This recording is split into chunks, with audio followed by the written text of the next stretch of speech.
चला, तर आतापर्यंत आपण बघितलं आहे ग्रॅव्हिटेशनल फोर्स. त्याच्यावर एक न्यूमेरिकल पण केलता किंवा त्याच टाईपचा कोणता MCQ पण येऊ शकतो. तर चला आता बघूता की सर्क्युलर मोशन. जरासं इथे टॉपिक आहे आपला सर्क्युलर मोशन. बघा, ऑफकोर्स अक्षराला जरासं इग्नोर करा. मी जे वर्डिंग म्हणतो त्याला जरासं कन्सिडर करून बघा, कारण की अक्षर मॅटर नाही करत. मॅटर करतं की तुमच्या अंडरस्टँडिंग, की तुम्ही माझं ऐकत काय आहात. ऑब्विसली बोलण्यामध्ये काही गोष्टी कमी होतील, पण तरीही पण अक्षराला जरासं इग्नोर करा. मी इम्प्रुव्हमेंट करेलच काही दिवसांमध्ये. तर सर्क्युलर मोशन बघा, आता आपण डिस्कस करणार आहोत सर्क्युलर मोशन. एखादा पार्टिकल त्याच्या कॉन्स्टंट पाथवरून मूव्ह करत आहे व्हेलॉसिटी v न, तर त्याच्यावर एक आपण पहिले डिस्कस केलेलं आहे, एक नेट नेसेसरी फोर्स लागतं, जे की सेंटरकडे असतं. या फोर्सची व्हॅल्यू आता आपण बघू. या फोर्सची व्हॅल्यू डिपेंड करते ऍक्सलरेशनवर. त्या ऍक्सलरेशनला आपण म्हणतो AR किंवा AC, पण या दोघांचंच नाव आहे रॅडियल ऍक्सिलरेशन और सेंट्रीपिटल ऍक्सिलरेशन. ठीक आहे, रॅडियल ऍक्सिलरेशन किंवा सेंट्रीपिटल का नाव पडलं, कारण की ह्या ऍक्सिलरेशनची डायरेक्शन मित्र कोणाकडे असते, सेंटरकडे. हे जे एआर असतं ना, कोणाकडे असतं, सेंटर. मॅथमॅटिकली याची जर व्हॅल्यू तुम्ही पाहिलं तर या ऍक्सिलरेशनची व्हॅल्यू येते v²/r. v²/r हे फॉर्म्युला किंवा व्हॅल्यू लक्षात ठेवा, बुक मध्ये आहे. आला कसा, 11th ला बनवणार आहोत आपण सर्क्युलर मोशन मध्ये, लक्षात आहे. तर रॅडियल ऍक्सिलरेशन, मग कोणत्याही वस्तूवर लागलेला फोर्स m असतो by the Newton second equation, by the Newton second law, sorry. कोणत्या लागलेला, mass into product of acceleration, किंवा ऑफकोर्स मोशनला दुसऱ्या टर्म मध्ये पण डिफाइन केलं जातं. The rate of change of momentum is also force, आणि ते rate of change of momentum वरच डिरायव्हेशन करून आपल्याला फॉर्म्युला भेटला. तर मग जर म्हणत आहे हे फोर्स, एक वस्तू आहे तिचं मास काय आहे, m आहे. वस्तू आहे तिचं मास काय आहे, m आहे. मग हिच्यावर जे लागलेला फोर्स आहे, सेंट्रिपिटल फोर्स, त्याची व्हॅल्यू काय असणार, मास इनटू सेंट्रिपिटल ऍक्सिलरेशन. कारण एकच ऍक्सिलरेशन इथे सध्याला लागत आहे, ते म्हणजे कोणतं, सेंट्रिपिटल ऍक्सिलरेशन. मासला मास. ऍक्सिलरेशनची व्हॅल्यू काय आहे मित्र, लिनियर व्हेलॉसिटीच्या रिस्पेक्टनं v²/r. ऑफकोर्स लिनियर व्हेलॉसिटी किती त्याची, v. तर मग फायनली माझा सेंट्रिपिटल फोर्स झालेला आहे mv²/r. This is my value for the centripetal force. May be एखाद्या मार्काला MCQला कशाला पण हा फॉर्म्युला विचारला जाऊ शकतं बोर्डला, आणि इम्पॉर्टंट आहे. फॉर्म्युला आला कसा ते नाही, फॉर्म्युला आहे काय ते इम्पॉर्टंट आहे, इम्पॉर्टंट बघा. ठीक आहे, नोट करायचं, स्क्रीनशॉट घ्या. नेक्स्ट, आता ओरिजिन काय आहे. कोणी तुम्हाला प्रश्न विचारला, what is the origin of gravitational force. हे छोटंसं टॉपिक होता, सांगणं गरजेचं होतं, त्याच मी सांगितलं. तर हे ओरिजिन कुठून येतं, की ग्रॅव्हिटेशन फोर्स ऍक्च्युअल वस्तूंच्या लागते कुठून. मी तुम्हाला म्हणलं की एक कम्प्लिटली मोठा ऑब्जेक्ट कन्सिडर करायचा, मास कम्प्लीट डिस्ट्रीब्युटेड आहे बघा, कम्प्लीट डिस्ट्रीब्युटेड मास आहे, कम्प्लीट स्पियर कन्सिडर करायचे, स्पियर आहे. आणि ते छोटूसा पॉईंट मास आहे, ठीक आहे, पॉईंट मास म्हणा आपण, आणि हे खूप लार्ज आहे, त्याच्यामध्ये खूप मास रिगड मास भरलेला आहे. ठीक आहे, आणि आपल्याला माहित आहे, लेट मी याचं कम्प्लीट मास m1 म्हणत आहे, याचं कम्प्लीट मास m2 म्हणत आहे, सिंपल आहे.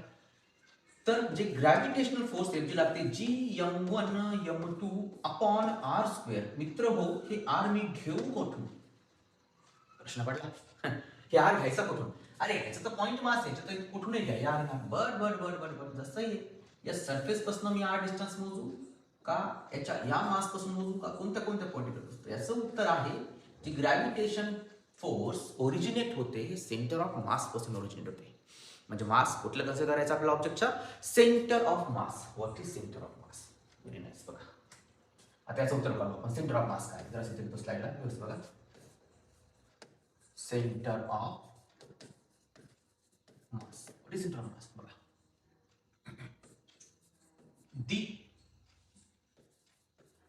mass of an object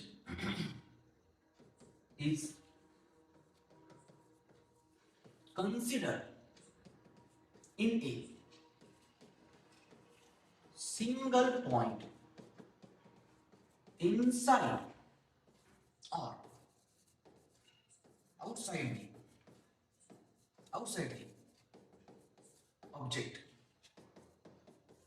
is called centre of mass COM 11ला परत शिकायचं की डेप्थ मध्ये बघायचं काय आहे ते पण लक्ष ठेवा. हे काही असं व्हॅल्यू नाहीये 10 kg 20 kg 30 kg नाही. हा एक बॉडीचा पॉईंट आहे. असा पॉईंट आहे ज्या पॉईंटमध्ये पूर्ण बॉडीचा मास, मी आता माझा सपोज मी एक पॉईंट म्हणला माझा हात आहे आणि या हाताच्या अराउंड काहीतरी मास काहीतरी मॅटर आहे. या मॅटरचं कम्प्लीट मास कोणत्या पॉईंटमध्ये आहे? या हातामध्ये, इथे या सिंगल पॉईंटमध्ये कम्प्लीट मास कम्प्लीट. तो एक पॉईंट आहे, इट्स अ लोकेशन जिथं तुमच्या बॉडीचं कम्प्लीट मास आपण कन्सिडर करतो की हा इथे असं इथे असं. तर मग आपण म्हणू शकतो आणि हा ऑफकोर्स बॉडी तुमची जशी असेल तसं तुमचं सेंटर ऑफ मास भेटेल, म्हणजे लोकेशन भेटून जाईल की हा कुठे आहे. एक्झाम्पल मी म्हणत आहे 2 सीसॉ माहिती मित्र तुम्हाला? सीसॉ सगळ्यांना माहित असणार बघा. सीसॉ ठीक आहे. इथं इथं बघा, इथं बसला गुड्डू इथं बसली गुड्डी. गुड्डी जराशी मोठी आहे, समजून घ्या, वजन जास्ती आहे, खात्यापित्या घरची आहे असणारच. तर ऑब्वियस आहे, मी म्हणते गुड्डीचं वेट आहे 50 किलो, आपल्या गुड्डूचं वेट आहे 10 किलो. एवढा पतला 30 किलो करू, काय करू 30 किलो करू. सिसो आहे. बॅलेन्सिंग अनबॅलेन्सिंग कोणी करणार? ऑब्वियस आहे मित्र, स्लाइटली खाली उडल्या जाणार. कशामुळे? ऑफकोर्स तिचं वेट जास्त आहे.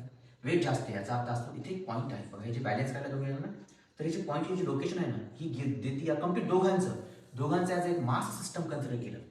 काय कन्सिडर केलं बसतंय का? या दोघांसाठी मी एक मास सिस्टम एकच दोघांना कन्सिडर केलं. तर यांचं जे मास असणार, सेंटर ऑफ पॉईंटची लोकेशन असणार, ती स्लाइटली आपल्या बुद्धीकडे असणार, स्लाइटली कुठली इथे रेंज करणार, कारण तिचं वजन जास्ती आहे. दॅट्स वाय इथे आली आहे, हिच्याकडे असणार स्लाइटली. आता हे आहे काय, कसं आहे काय नाही, आपण तेवढं काही मध्ये ब्रेक पण सांगू शकत नाही, पण तरी पण तिथं बघू शकत नाही. तरी पण मी तुम्हाला एक पॉईंट अजून सांगतो, मी तुम्हाला काय काय आहे ते. तर याच्यासाठी करत आहे, तर याच्यासाठी बघा अजून एक पॉईंट सेंटर ऑफ मास म्हणून आपण फॉर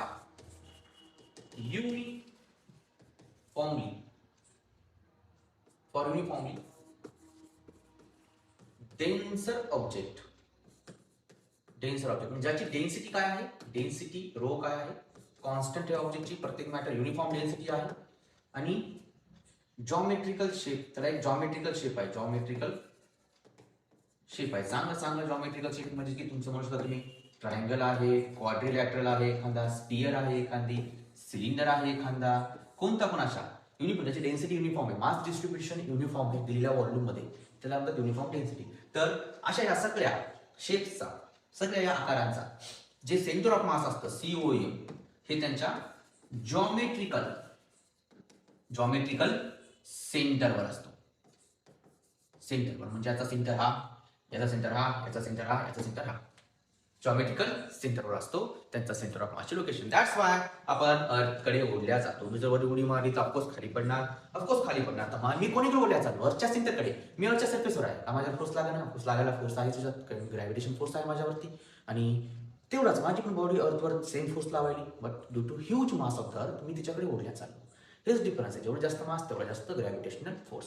आणि सगळ्यात मोठी गोष्ट की तिचा माझा फोर्स एवढा कसं काय जास्त लागायला, कारण की आमच्या दोघांचे सेंटर ऑफ मासचा जे डिस्टन्स आहे खूप कमी आहे. जेवढा डिस्टन्स कमी तेवढा फोर्स जास्त लागत असते. अट्रॅक्टिव्ह फोर्स आहे, gravitation is a pulling or attractive force आहे, ओढणारा फोर्स आहे बघा. तर हे छोटीशी कन्सेप्ट होती कशा बाबतीमध्ये, तुमच्या सेंटर ऑफ मास. तर कोणी तुम्हाला विचारलं की ग्रॅव्हिटेशनल फोर्स मासच्या कोणत्या भागापासून, ऑब्जेक्टच्या कोणत्या पॉईंट पासून लागतं, तर त्याचं उत्तर आहे सेंटर ऑफ मास पासून. खूप इम्पॉर्टंट कन्सेप्ट आहे सेंटर ऑफ मास, महत्वाची आहे बघा. पुढे नेक्स्ट स्क्रीनशॉट काढायचं करा. तर सेंटर ऑफ मासचा माझा पॉईंट झाला क्लिअर. तर बघा आता इथे आता आपण डिस्कस करू का केपलरचा third law. No, again not that. केपलरचा थर्ड लॉ काय आहे? Square of time period of any planet around its star in an elliptical orbit is directly proportional to cube of mean distance from that planet. It means that t square upon a cube is always constant. Of course मित्र हो, हे न्यूटनने prove करून दाखवले by the help of gravitation force. तर बघा की काय आहे प्रूफ. चला प्रूफ देऊ का?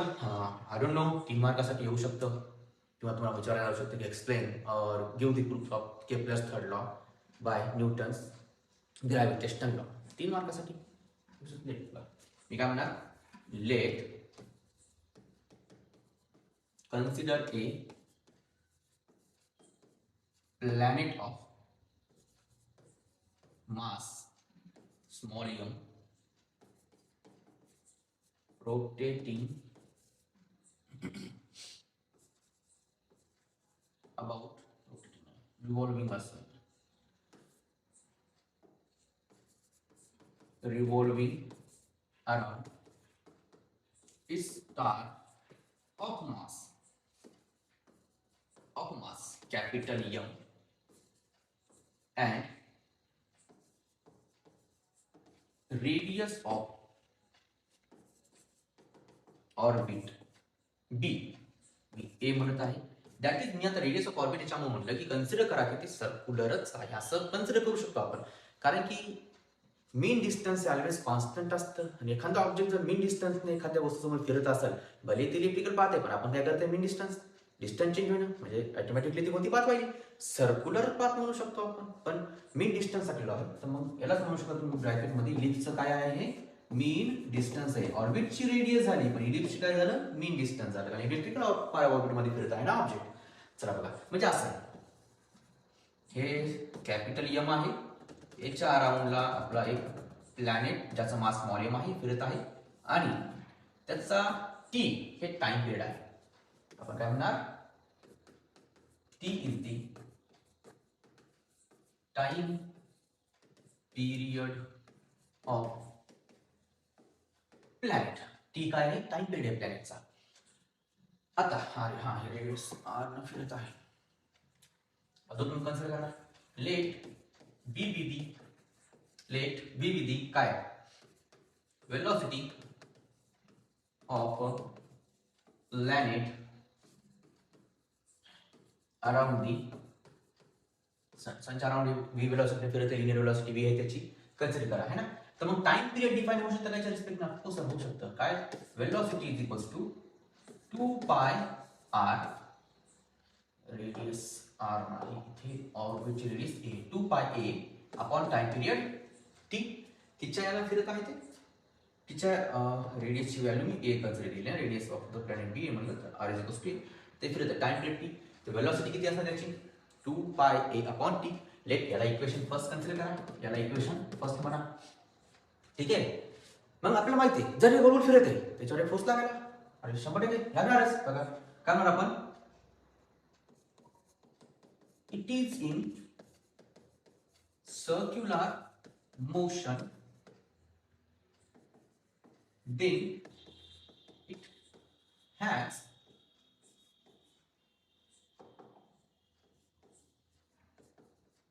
centripetal force. So therefore centripetal force x is a formula काय असतं mv square upon r. r is what radius of the orbital. आपल्या ऑर्बिटची रेडियस आहे r a. मग त्याला मी a म्हटलं तर हे झाला सेंट्रिपिटल फोर्सचा फॉर्म्युला. काय डाऊट इथपर्यंत नाही सोपा आहे. चला फ्रॉम इक्वेशन फर्स्ट करू. मासला मास मी ए ला ए करत आहे. इथून बी ची व्हॅल्यू काय आहे मित्र 2 पाय ए अपॉन 2 पाय ए अपॉन टी.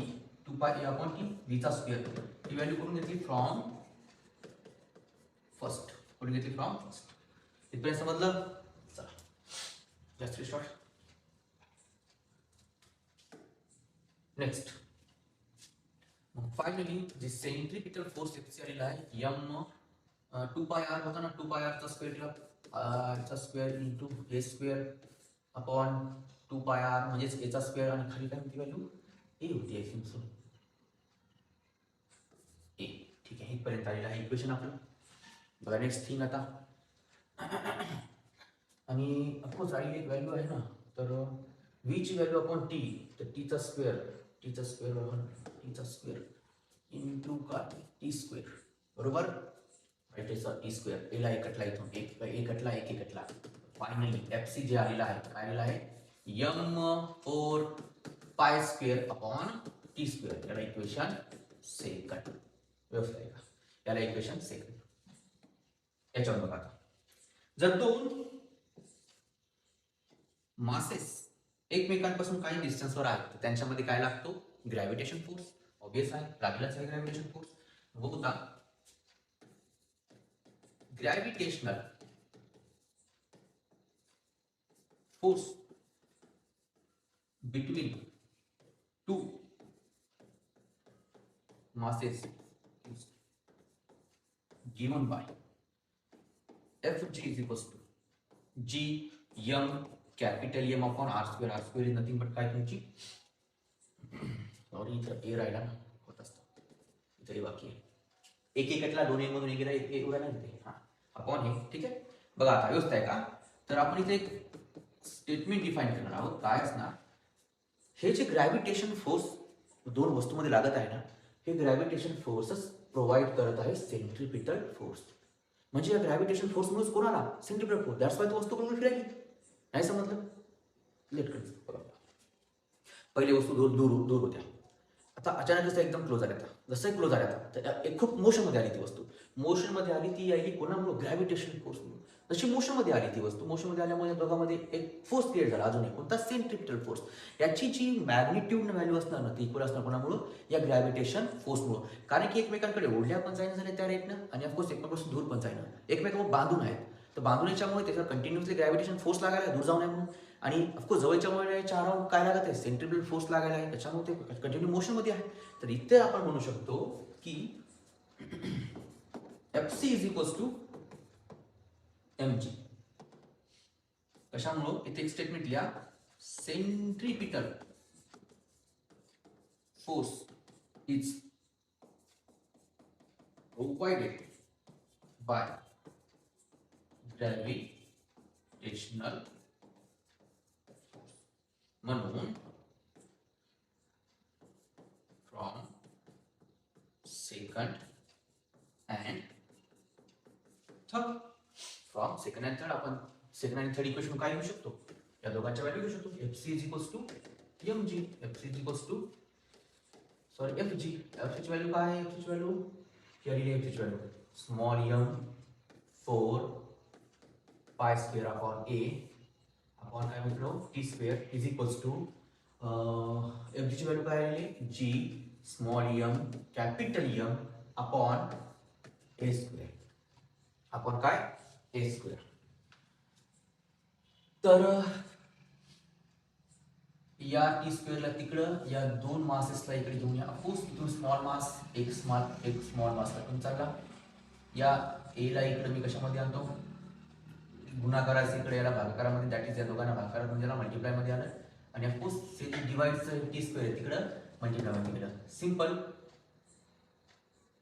याला इकडे घेऊन जाता हे तर 4 ला 4 पाय स्क्वेअरला पाय स्क्वेअर हे आलं हे a इंटू ए स्क्वेअर आणि या दोघांना इकडे आणा अपॉन या दोघांना तिथेच राहू देऊ अपॉन टी स्क्वेअरला टी स्क्वेअर हे जी कॅपिटल एम कारण की एक स्मॉल एम कटलं तर बघा इथे व्यवस्थित बघा ए इंटू ए क्यूब झालं हे अपॉन टी स्क्वेअर आणि इथं अपॉन टी स्क्वेअर हे या जीएम ला गुणाकाराचा कशात जाईल तिकडे याला इकडे डिवाइड केलं तर तिकडे पण त्याला सेम डिवाइड करणार आपण 4 पाय स्क्वेअर इन्व्हर्स करा T square is equals to A cube is equals to 4 pi square upon G capital M का मी हे कॉन्स्टंट म्हणू शकतो म्हणू शकता काय चार कॉन्स्टंट आहे पाय पण कॉन्स्टंट आहे जी तर युनिव्हर्सल ग्रॅव्हिटेशनल कॉन्स्टंटच आहे आणि मास ऑफ द स्टार काय आहे कॉन्स्टंट आहे ते बदलायला का नाही मासला मास सेम राहील त्याचं तर हे सगळे कॉन्स्टंट या सगळ्या कॉन्स्टंटची एक व्हॅल्यू कॉन्स्टंट ही पण केच आहे hence proof T square upon A cube is equals to K this is the proof for Kepler's third law by the Newton's universal law of gravitation तर असं हे प्रूफ होतं तुम्ही बघू शकता आपण सुरुवात करून 3 मार्कला तुम्हाला एवढं एक्सप्लेनेशन येऊ शकतं स्टेप वाईज बघा कसं लिहायचं कसं इक्वेशन जायचं कसं कोणत्या व्हॅल्यूज द्यायचे व्यवस्थित कारण करणं गरजेचं आहे आता जर करसाल तर बेनिफिट होईल फ्युचरसाठी प्रिपरेशन आहे एक्झामसाठी किंवा बोर्डसाठी नाही ऑफकोर्स बोर्डमध्ये बेटर मार्क्स तर कॉन्फिडन्स हाय असतं म्हणून सांगणं गरजेचं आहे ती गोष्ट पण मी म्हणत आहे की फ्युचरसाठी कन्सेप्ट बिल्ड करा ना की टेम्पररी बोर्ड एक्झामसाठी चला बघा जरा हे पण नोट करा ठीक आहे चला बघा आतापर्यंत आपल्याला समजलं की हां की याचं प्रूफ भेटलेलं आहे याचं प्रूफ एवढं आलेलं आहे याचं प्रूफ ते आहे सगळ्या गोष्टी भेटल्या चला बघूत आता की हे जे ग्रॅव्हिटेशनल फोर्स आहे हे अर्थवर कसा लागतो वस्तूंवर आणि अर्थवर लागल्यावर वस्तूंवर काय परिणाम होतो त्याचा म्हणजेच की मी आता म्हणतोय तुम्हाला सिंपल कळत आहे माझ्या हातात पेन आहे मी सोडली खाली चालली परत बघा खाली आहे ना मी कोणत्या एक्सटर्नल फोर्स लावला याच्यावर ना मी असं फेकायलो खाली कसं पडायला सिंपल आहे. अर्थची ग्रॅव्हिटी ओढत आहे, अर्थची ग्रॅव्हिटीच्या ओढत आहे म्हणजे कंटिन्यू. आता इनिशियली 0 होती पेनची वेलोसिटी, पण मी सोडल्यावर बघा तुम्ही टायमाच्या रिस्पेक्टने वेलोसिटी काय होत चालली, इन्क्रीज होत चालली. मग whenever there is a change in velocity there must be acceleration असणारच. बघा हे ऍक्सलरेशन कसं आहे काय होते. आता ही अर्थ आहे, एक वस्तू आहे, अर्थच्या काहीतरी हाईटून आपण फेकत आहोत, ही वस्तू खाली पडायली म्हणजे ही कंटिन्यू मोशन मध्ये आहे. टायमाच्या रिस्पेक्ट हिची वेलोसिटी काय व्हायली, इन्क्रीज व्हायली. काय व्हायली, इन्क्रीज व्हायली. हिची वेलोसिटी जर इन्क्रीज होत असेल, हिची वेलोसिटी त्याच्यावर ऍक्सलरेशन लागायला, ऍक्सलरेशन येत असेल त्याच्यावर एक फोर्स लागायला ऑब्वियस आहे. आणि ते फोर्स कोणता असणार, ग्रॅव्हिटेशनल फोर्स. समजा कोणता असणार, ग्रॅव्हिटेशनल फोर्स. चला बघू आता हेडिंग टाका, नवीन टॉपिक शिकणार आहोत आपण. आता नवीन कन्सेप्ट असणार. हेडिंग टाकली तुम्ही तर तुम्ही बघितलं त्याचं नाव आहे acceleration. Acceleration due to gravity. Small जीने रिप्रेझेंट केलं जातं या व्हॅल्यूला. हे ग्रॅव्हिटीचं ऍक्सलरेशन आहे सरफेसवर. कोणत्या पण प्लॅनेट्सचं स्वतःचं एक ऍक्सलरेशन ग्रॅव्हिटीचं असणार त्याच्या, जे की वस्तूला कंटिन्यू स्वतःकडे ओढणार आणि ऑफकोर्स कॉन्स्टंट असणार. हे बदलणार का नाही, कसं काय ते बघू. हे डिपेंड कशावर, ते कॉन्स्टंट कसं काय मिळालं. मी वेलोसिटी टायमाच्या रिस्पेक्टनं वाढायली, ऍक्सलरेशन कॉन्स्टंट कसं, सिंपल आहे. मोशन कसं आहे, युनिफॉर्मली ऍक्सलरेटेड, ऍक्सलरेशन सेम असणार पण टायमाच्या रिस्पेक्टने वेलोसिटी काय होत चालली, चेंज. इमॅजिन पहिल्या सेकंडमध्ये वेलोसिटी 2 होती, दुसऱ्या सेकंडमध्ये वेलोसिटी 4 झाली, तिसऱ्या सेकंडमध्ये वेलोसिटी 6 झाली, चौथ्या सेकंडमध्ये वेलोसिटी 8 झाली. मीटर पर सेकंड कन्सिडर करा. हे टाइम आहे सेकंडमध्ये. बघा तुम्ही वेलोसिटी वाढत वाढत वाढत चालली पण कशी वाढली, कॉन्स्टंट रेटनं. ऍक्सलरेशन काय म्हणतं, acceleration final velocity minus initial velocity upon time. Time period सेमच, change in interval time interval 1 1 1 सगळ्याचा. दोघात वेलोसिटी किती आहे, 2 2 2 2. ऍक्सलरेशनची व्हॅल्यू काय, 2 मीटर पर सेकंड. बघा कॉन्स्टंट, ह्याला म्हणतात कॉन्स्टंट ऍक्सलरेशन. कॉन्स्टंट ऍक्सलरेशन म्हणजे की काय आले की वेलोसिटी 0. बरेचसे बोला ना असं कॉन्स्टंट ऍक्सलरेशन जीवन नाही, तसं काहीच नाही. कॉन्स्टंट ऍक्सलरेशन म्हणजे वेलोसिटी वाढत आहे मित्र, पण टायमाच्या रिस्पेक्टने कशी, इक्वल इंटरवल्समध्ये इक्वल वेलोसिटी वाढेल, इक्वल इंटरवल्समध्ये इक्वल वेलोसिटी वाढत झाली, त्याला म्हणतात कॉन्स्टंट ऍक्सलरेशन. आणि ते हे जी आहे, तेच हा जी आहे. चला बघू आता की याचं अर्थचं काय आहे, आपल्या व्हॅल्यू जीची अर्थची व्हॅल्यू कशी येते काय नाही. तर बघू आता लेट मी कन्सिडर करतो आपली इथं अर्थ आहे, छोटूशी अर्थ जिचं मास आहे m. अरे बापरे, पॉईंट घ्यायचं राहिलं इथं. रेडियस आहे r आणि तिचं मास आहे m. इथं धरतो. चला बघा आता हे मास आहे m, centre of mass consider करायचं. येस, इथून मी काहीतरी हाईटवर, छोटूशा हाईटवर काही पण हाईट कन्सिडर करा. जास्त दूर नसणार ती, अर्थच्या खूप क्लोज असेल, व्हेरी क्लोज. म्हणजे आपण ही जी हाईट मिळणार h, h is far less than r. I think अर्थ रेडियस ऑफ द अर्थ 6400 किलोमीटरच्या जवळपास मध्ये 6400 किलोमीटरच्या नियर बाय येते. तर 10 मीटरच्या हाईटवर वस्तू उचललं तर त्या 6400 किलोमीटरला काय फरक नाही पडणार. 10 मीटरच्या डिस्टन्स आपण नेग्लिजिबल डिस्टन्स कन्सिडर करतो. ठीक आहे, काय होते बघा आता काय होत आहे. मी हाईट वस्तू खाली पडायली, म्हणजे याच्यावर फोर्स लागला. या फोर्सची व्हॅल्यू काय, m इंटू a. सिंपल, एखादी वस्तू मोशन मध्ये आली, ऍक्सलरेशन आहे, त्या वस्तू किती फोर्स लागायला, एक्स्टर्नल किती लागायला, अनबॅलन्स फोर्स किती, m इंटू a है ना, हे m into a. But actual या दोन वस्तूंमध्ये फोर्स आहे m ची, gravitational force g into small m into capital m upon दोघातला डिस्टन्स काय r स्क्वेअर. मी परत म्हणते h ला इग्नोर करा. आपण जर h प्लस r जरी केलं तर r फार मोठा असल्यामुळे आपण त्याला r कन्सिडर करू शकतो. बघा हे बेसिक थिंग्स होतं. ह्या फिजिक्सच्या क्वेश्चन सॉल्व करताना फार कामी पडणार आहेत न्यूमेरिकल्समध्ये. लेकरांना बऱ्याचशा ह्याच गोष्टीमध्ये कन्फ्युज राहतं. इव्हन तो मी पण वन्स अपॉन टाइम असतो, असं कसं काय, हे एच कुठे गेला, का गेला, कशामुळे गेला, हे प्रश्न पडायचे. तुम्हाला पण पडत असतीलच क्वेश्चन सॉल्व करताना, पडायलाच पाहिजे. याचं उत्तर तुम्हाला भेटायला पाहिजे. नाही म्हटलं तुमच्या कन्सेप्ट त्याच्यात पार्शियल राहतील. Partial knowledge is more dangerous than no knowledge. बघा लक्षात ठेवा. आता मग हे फोर्स या फोर्सला इनिशिएट करते, म्हणजे याच्यावर हा फोर्स याच्यामुळे आहे ना, म्हणून आपण म्हणू शकतो की एफ जी बरोबर आहे. म्हणून मी म्हणू शकतो काय, एम ए याची व्हॅल्यू काय, G small M capital M upon R square. बघा स्मॉल एम कटलं, ए हा जी समजतात, हे तर जी आहे. जर आपण माझ्या अक्षरामध्ये ए आणि जी सारखं दिसतं, हा बरोबर आहे, ठीक आहे. मग ए इज इक्वल्स टू काय आलं, G M upon R square A. But it's an acceleration. Acceleration on object or acceleration of object. पण इथं ऑब्जेक्ट तर मास दिलंच नाही. फोर्स काय असणार ऑब्जेक्टवरचा? जर याला मी मास मल्टिप्लाय केलं तर फोर्स आहे ना.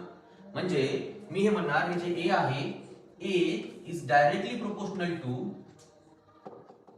हे जे ए आलेलं आहे आपलं, हे जे ए आलेलं आहे आपला, हे ए डायरेक्टली प्रोपोर्शनल आहे मास ऑफ प्लॅनेट आणि हे इनव्हर्सली प्रोपोर्शनल आहे प्लॅनेटच्या रेडियसला. म्हणजे हे A is depends on only on mass of planet and radius of planet, not on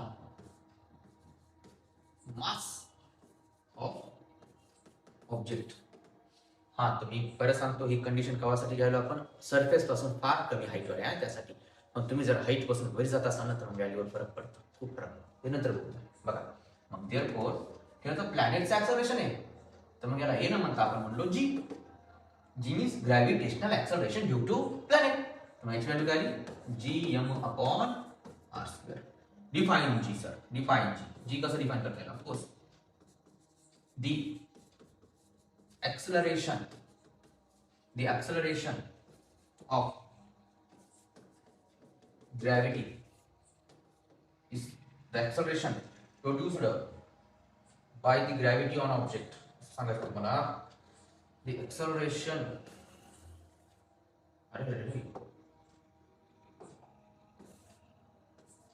the acceleration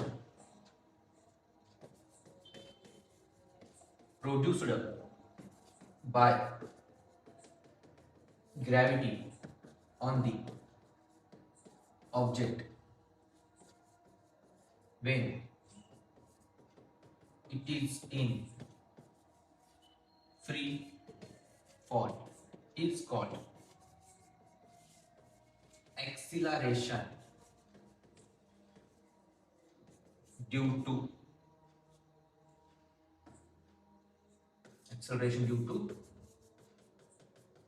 gravity. Report काय? अरे सांग बघा, सांगता जाईल तर काही प्रत्येक गोष्ट टाइम छोट्या छोट्या कॉन्सेप्टनं कव्हर करायच्या. कोणतीही वस्तू जर बघा ह्या कंडिशनला म्हणतात फ्री फॉल. मी फेकणं just under the influence of gravity वस्तू खाली पडते, this is called free fall. ज्यावेळेस फ्री फॉल कंडिशन मध्ये येते कोणती वस्तू, तिच्यावर एक ऍक्सलरेशन लागलं जातं, ते ग्रॅव्हिटीचं ऍक्सलरेशन होतं त्याच्यावर, आणि त्या ऍक्सलरेशनला म्हणतात ऍक्सलरेशन ड्यू टू ग्रॅव्हिटी. चल आता बघा, हे अर्थचं काढलं आपण, त्याच्या रिस्पेक्टसाठी काढलं, अर्थच्या रिस्पेक्टनं काढलं. चला त्याच्यात व्हॅल्यू ठेवून बघू. व्हॅल्यू ठेवून ना अर्थच्या. तर जीचा व्हॅल्यू फॉर्म्युला काय होता? G M capital G M upon R square. Mass of the earth I think so book बघून दिले 6 × 10⁻²4. जीची व्हॅल्यू 6.67 × 10⁻−11. आणि अर्थचं रेडियस आहे किलोमीटर. त्याला मीटर मध्ये करायला लागेल, ×10⁻³ केलं मी तर स्क्वेअर आहे ना, याचा स्क्वेअर. तुम्ही जर ह्या व्हॅल्यूज कॅल्क्युलेट केल्या मॅथमॅटिकली, सगळं ऑपरेशन परफॉर्म करून जर कॅल्क्युलेट केला, बोर्डला मी कॅल्क्युलेशन विचारत नाही सर, पण तुम्हाला कॅल्क्युलेशन जमलंच पाहिजे. आणि हे परफेक्ट कॅल्क्युलेशन करण्यासाठी जरा लॉग नावाच्या कन्सेप्ट येतात 11-12ला तुम्हाला शिकता, लॉग टेबल. तर बोर्ड आपला लॉग टेबल यूज करायला होता. तर म्हणून पण 10ला तर तुम्हाला लॉग टेबल अवेलेबल नाही, बट 12च्या बोर्डला तुम्हाला कंपल्सरी लॉग टेबल त्यावेळेस शिकवतो तुम्हाला. बघा, तर आपण जर व्हॅल्यू ठेवल्या तर ही ती अप्रॉक्सिमेटली 9.78 मीटर पर सेकंड स्क्वेअर. 9.78 अप्रॉक्सिमेट व्हॅल्यू आहे, मग पण इक्वल नाही, अप्रॉक्सिमेट काढलेली व्हॅल्यू. और आपण हिलाच अप्रॉक्सिमेट कन्सिडर करू शकतो 9.8, और हिलाच अप्रॉक्सिमेट क्वेश्चन सॉल्व्ह करण्यासाठी 10 मीटर पर सेकंड स्क्वेअर पण घेतात. म्हणजे जी ची व्हॅल्यू जी आहे ती आहे on the surface of earth, nearly on the surface of the अर्थ. तर किती आहे ती? 9.8 मीटर पर सेकंड स्क्वेअर. तर याला म्हणतात acceleration due to gravity. Okay, समजत आतापर्यंत टॉपिक तुम्हाला? अजून आपण बरेचसे टॉपिक कव्हर करणार आहोत आजच्याच लेक्चरमध्ये, असं नाही की नाही वेळ आहे. ठीक आहे, चला बघा आता की एक करूता आता याला करतो जरासं.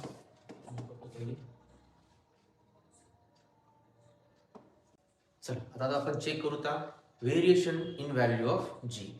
म्हणजेच की जीच्या व्हॅल्यूमध्ये कसा बदल होतो on the surface of the earth. फक्त आपण हाईटने वर जाणार, अर्थच्या डेप्थमध्ये खाली जाणार आणि अर्थच्या सरफेसच्या अराउंड फिरणार, या 3 गोष्टीच्या रिस्पेक्टनं जीची व्हॅल्यू बदलत असते. ऑफकोर्स चेंज होती. 3 मार्कासाठी क्वेश्चन विचारला जाऊ शकतं. तर बघा, variation in value of G. G capital G नाही मित्र, स्मॉल जी आहे. ऍक्सलरेशन ड्यू टू ग्रॅव्हिटी वाला, आणि हा बदलत राहतो on the surface of the earth and with respect to height and with respect to depth. चला बघ, सगळ्यात पहिली घ्या with respect latitude. Latitude in the sense की सरफेस ऑफ द अर्थ. बघा, ही पृथ्वी आहे, गोल पृथ्वी आहे, गोल, ठीक आहे. तर हे सरफेस आहे ना, सरफेस पृथ्वीचा पूर्ण असा गोल याला म्हणतात लॅटिट्यूड. पूर्ण लॅटिट्यूड, गोल पूर्ण पूर्ण गोल. तर या गोलचे पृथ्वीला आपण बघा, लक्षात ठेवा, कोणताच प्लॅनेट इसेल्फ एक परफेक्ट सर्क्युलर ऑब्जेक्ट नसतो. परफेक्ट सर्क्युलर ऑब्जेक्ट नसतो. त्याच्यामध्ये जरा फार काहीतरी डिस्टॉर्शन, जरा फार तरी खालीवरी पण आपण पण त्याला जर दुरून पाहिलं तर ते गोल दिसतं, पण जवळ जाऊन पाहिलं तर जरासा वाकडा, जरासा असा तसं काय असू शकतं. तर अर्थ इमॅजिन करा तुम्ही, बघा की हां, ऑफकोर्स हे जे very natural perfect mathematical proof पण आहे, त्याला सांगायला सांगू शकतो, देऊ शकतो, पण त्याचा काही इथे यूज नाहीये. बघा, लेट मी कन्सिडर केली, अर्थ आहे आपली, गोल अर्थ आहे, ठीक आहे. बघा, अर्थच्या ह्या 2 ऍक्सिस असतात, याला अर्थच्या ऍक्सिस ऑफ द अर्थ म्हणतात. जी अर्थची हॉरिझॉन्टल ऍक्सिस आहे ना, ही हॉरिझॉन्टल ऍक्सिस ज्या अर्थला 2 पॉईंटमध्ये, डिस्टिंक्ट पॉईंटमध्ये इंटरसेक्ट करून जाते, या पॉईंट्सला इक्वेटर म्हणायचं. Sorry, equators. इकडचा एक इक्वेटर, आणि जी व्हर्टिकल ऍक्सिस आहे अर्थला ज्या 2 पॉईंटमध्ये इंटरसेक्ट करून गेली आहे, यांना पोल्स म्हणतात. काय म्हणतात? पोल्स. काय म्हणायचं? पोल्स. ही जर अर्थची रेडियस आहे, बघा, आपण जर आता जनरली सरफेसवर मूव्ह करायला, आपण अर्थच्या सरफेसवर, ही गोल अर्थ आहे, या सरफेसवर इक्वेटर, हे अर्थचा इक्वेटर, हे अर्थचा वरी पोल. पोल कोणाकडे चाललो? इक्वेटर. इक्वेटर कोणाकडे चाललो? पोलकडे. This movement gives the different value of acceleration due to gravity. काय म्हणणार बघा, काय असतं, ज्या वेळेस आपण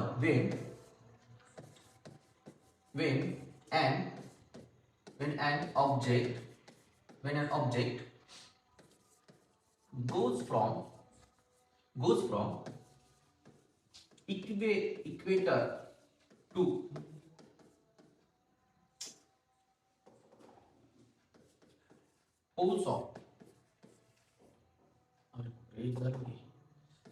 poles of earth,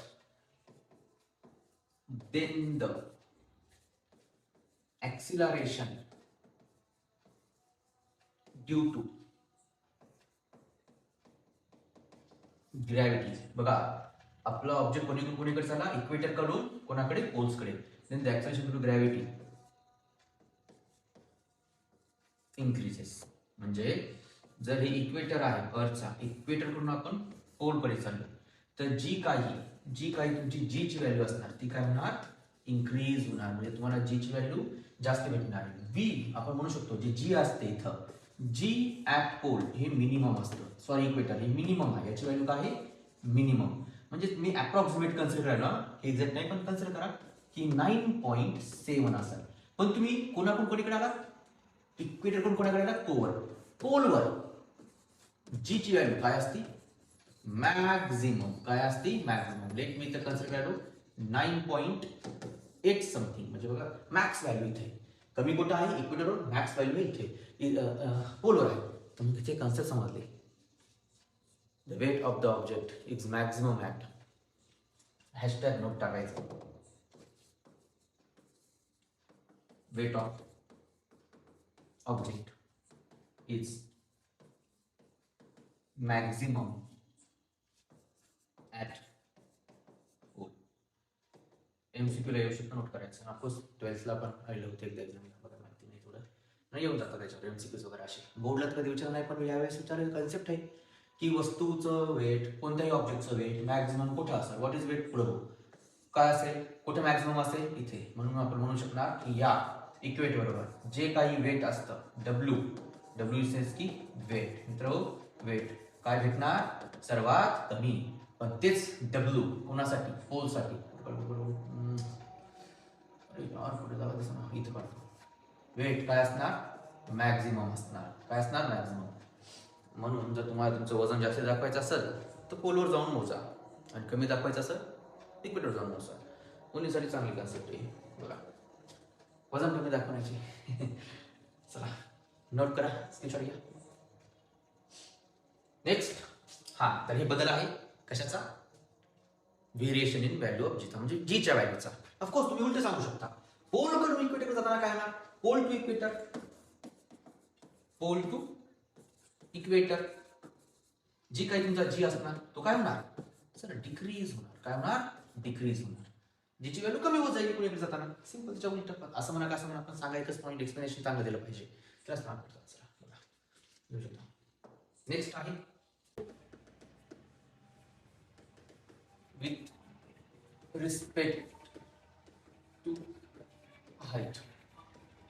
आता अर्थच्या सरफेस पासून वरी जाताना ऍक्सलरेशन ड्यू टू ग्रॅव्हिटी काय होत जातं, कमी. म्हणजे वस्तूवर लागणारं ऍक्सलरेशन काय होत जाते, कमी कमी कमी होत जाते. ते कसं बघा, आपल्याला सांगायचं आताच आपण थोड्या वेळ पूर्वी पाहिलं होतं, जी इज इक्वल्स टू एक फॉर्म्युला आणला होता आपण जीचा, जीएम अपॉन आर स्क्वेअर. मित्रांनो जे आर स्क्वेअर आहे ना, हे distance between object and the centre of mass आहे. Distance between object and the centre of mass of the planet. तर इथं तर तुम्ही बघा, आर मध्ये आता तुमची जी एच होता, पहिले याची फॉर्म्युला व्हॅल्यू होता, हे आर फार फार फार ग्रेटर दॅन एच साठी होतं. आता याची व्हॅल्यू काहीतरी इन्क्रीज होईल, मग याची व्हॅल्यू पण काहीतरी इन्क्रीज होणार ना. म्हणजे आपण म्हणू शकतो जी नवीन ही जी व्हॅल्यू येणार बघा, या आरला आपण आर प्लस एच म्हणणार. आता हेच स्क्वेअर होईल, म्हणजे ऍक्च्युअल जीचा फॉर्म्युला मित्र हे आहे G M upon R plus H चा होल स्क्वेअर. आता बघा हे जे डिस्टन्स इनव्हर्सली प्रोपोर्शनल आहे विथ त्यांच्या स्क्वेअरला. मित्र हे जर डिस्टन्स वाढत गेलं तर ऑफकोर्स त्याच्या इनव्हर्सली प्रोपोर्शनल आहे. म्हणजे आपण म्हणणार G is inversely proportional to R plus H whole square. मग जसं डिस्टन्स वाढत जाणार सरफेस ऑफ द अर्थ, म्हणजे तुमची हाईट जशी जेवढी हाईट वाढत जाणार, हाईट जशी वाढत जाईल त्या रिस्पेक्टने तुमची जी ची व्हॅल्यू काय होत जाणार, कमी होत जाणार. Got it. सरफेस पासून आपण वरी चाललो एच वाढायला, एच जसा इन्क्रीज व्हायला त्याच्या रिस्पेक्टने जी कसा व्हायला, डिक्रीज होत चालला. म्हणजे आपण ऍक्सलरेशन म्हणू शकतो, अर्थ पासून जसं वस्तूवर जाणार त्याच्या अर्थच्या रिस्पेक्टने, त्या सरफेसच्या रिस्पेक्टने ऍक्सलरेशन काय होणार त्याच्यावरचं कमी होत जाणार. मग आता बोलून तुम्ही असं एक्सप्लेन करू शकत नाही, असं काही लिहू शकत नाहीत आपण. तर त्यासाठी एक पॉइंट वाईज व्ह्यू द्यावा लागेल तुम्हाला बघा. तर कसं, as an object goes above the surface of earth, the acceleration due to gravity on object decreases. याच्या उलटच एखादी वस्तू अर्थच्या सरफेसच्या जवळ येईल तर तिच्यावर ऍक्सलरेशन ड्यू टू ग्रॅव्हिटी काय होत जाते, वाढत जाते टिल दी सरफेस. चला बघा कसं काय, नोट करा. आता चेक करू. आता आपण अर्थच्या वरी गेलो, अर्थवर गोल फिरलो, इक्वेटर टू पोल गेलो. आता अर्थच्या पुढे जायचं आतमध्ये, अर्थच्या आतून जायचं. आपण म्हणणार आता with respect to depth. Depth म्हणजे काय, तुम्ही एका विहिरीपाशी उभा आहात, विहिरीच्या आत जाऊन तुम्ही खोली मोजता का अशी,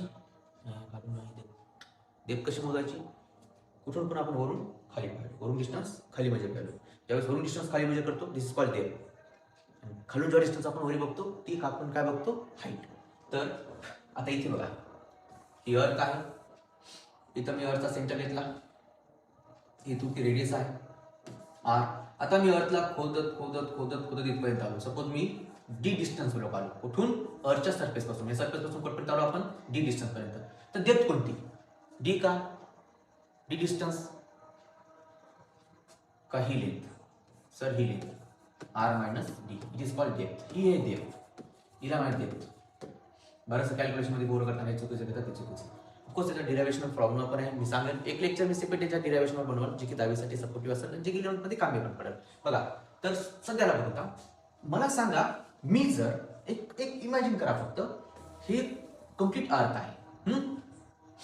मी अर्थला खोदून खाली चाललो, म्हणजे मी छोटूशा मिनी अर्थच्या सरफेसवर राहिलो.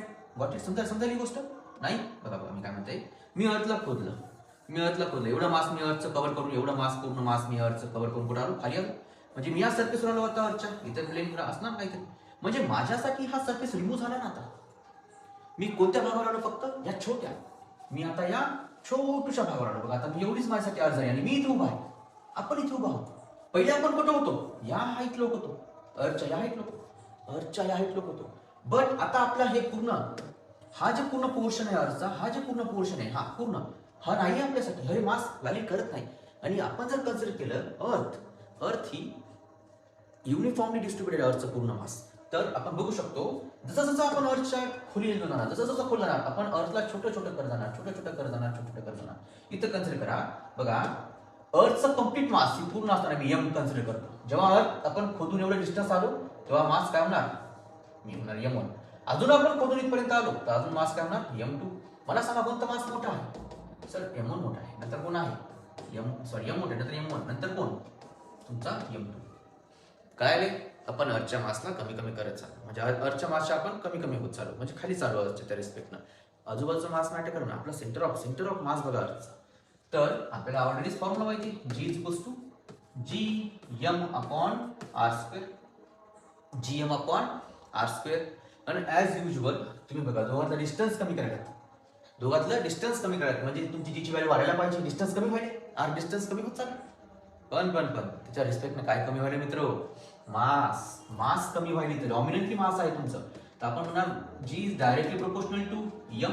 तुमचं मास हे जर कमी होत असेल, हे मास जर कमी होत असेल, मास कमी होत असेल, तर जीची व्हॅल्यू पण काय होणार? कमी होत जाणार. कारण की डायरेक्टली व्हेरिएशन आहे दोघांचं. G is directly proportional to M. म्हणजे मास कमी तर G कमी, मास वाढलं तर G ची व्हॅल्यू काय असणार? जास्त असणार. समजलं कन्सेप्ट काय आहे ते? कन्सेप्ट गेन काय? आपण अर्थच्या आत जात आहोत, पण अर्थचं मास काय करत आहोत? आपण कमी कमी कमी करत जातो. म्हणजे अर्थचा आपण स्पिअर बाजू आजूबाजूचा मास कमी कमी करत चालू ठेवलं ना, तर त्यामुळे आपल्याला जे ग्रॅव्हिटेशन फोर्स सेंटर ऑफ मास पासून लागायला, म्हणजे फक्त आपल्या मास पुरता. तर अर्थचाही मास तर काही बाकीचं राहिलं काही कामीच पर्यंत झालं. म्हणून जसं जसं खाली जाणार मास कमी, तर तिची व्हॅल्यू पण कमी. गोष्ट आली तर मग लिहायचं कसं? बोर्डला कसं लिहिणार नाही, खूपच अवघड होईल. सो दॅट्स वाय लिहिण्यासाठी स्क्रीनशॉट काढायचं बघा, काय कन्सेप्ट गेन करा. झालं बघा, आपण म्हणणार if an object goes inside the earth, then the value of G decreases. Then the value of G decreases. म्हणजे जसं तुम्ही आत जाता G ची व्हॅल्यू काय होणार? कमी होत जाणार. इथे एक पर्सन आहे, त्याच्यावर इथे सरफेसवर 9.8 व्हॅल्यू लागायली, तो इथे आला काहीतरी, याच्यावर व्हॅल्यू काय होणार? कमी होणार, 8 येणार समथिंग, तो इथे आला परत 7 होणार, असं करत till the centre of mass. G ची व्हॅल्यू काय होणार? 0. ऍट द सेंटर ज्याची व्हॅल्यू असणार 0. मॅथमॅटिकल प्रूफ आहे याला, मी म्हणलं एक सेपरेट व्हिडिओ बनवून याच्यावर की मॅथमॅटिकल प्रूफ देईल. चला मित्र, आजच्या पुरतं एवढंच.